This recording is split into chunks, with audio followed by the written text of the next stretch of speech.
questions you might have, ask away. Battles aren't just about dealing damage. The right supporter can keep you alive with powerful healing skills.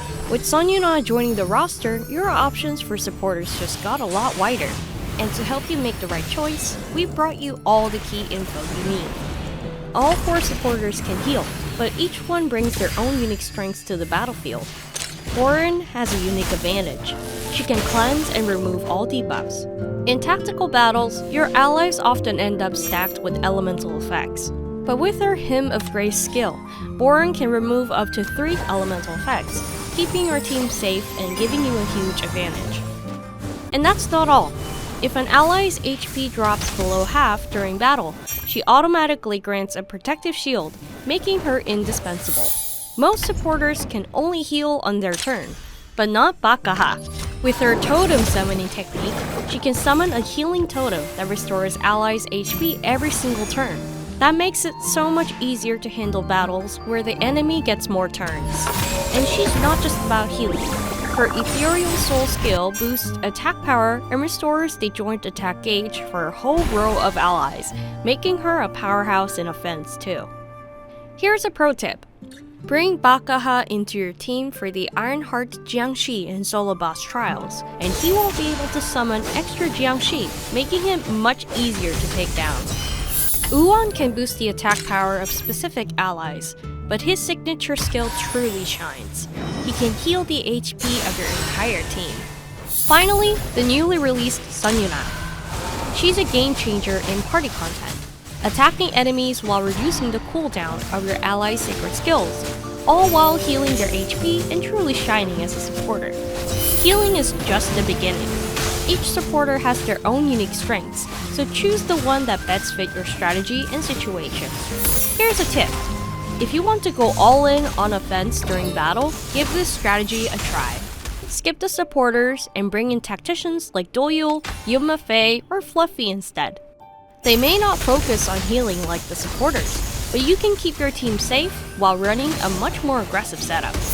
When Doyul activates her Late Bloomer's domain skill in party play, do the other party members get the buff too? Ever seen Doyul unleash her Late Bloomer's domain in the middle of battle? Even if you don't have Doyul on your team, any party member who steps into the domain will still share the same buffs. Use Doyul wisely and watch your whole party take down enemies efficiently. Word on the street is, many players are confused by the skill descriptions and related terms. A lot of players get confused about what allies mean in skill descriptions. Just remember, it refers to the allies listed under the skills category in the description. So let's break down the skill categories. First up, single target. In field battles, it means you. In tactical battles, it applies to the ally you've chosen. Next up, team. Some players get confused, thinking it means all party members. But here, team refers to the heroes you've assigned in your team. Lastly, party members. Skills labeled party member affect everyone in your party, including you. But keep this in mind, if a hero who isn't the team leader uses a skill that affects party members, it will only affect that hero, not the rest of the party.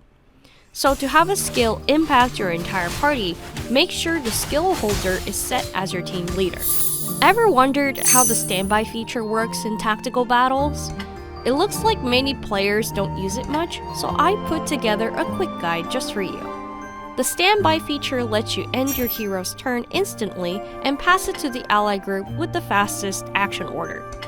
Master this, and you can steer the battle with true strategy. Picture this. The enemy has a hit count shield, and you need to land consecutive attacks.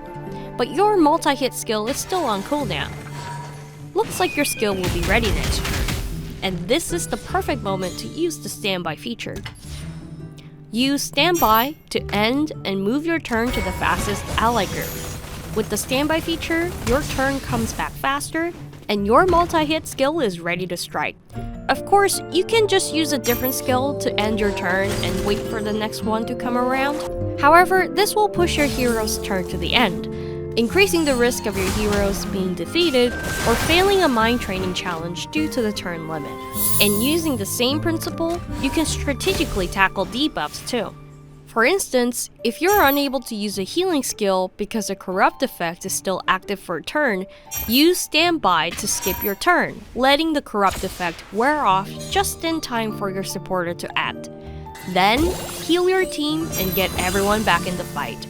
On top of that, whether you're stacking joint attacks or handling any tricky situation, using standby strategically can give you a real edge in tactical battles.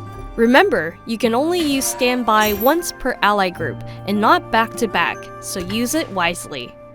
We'll keep a close eye on our players and do everything we can to answer the questions you're most curious about.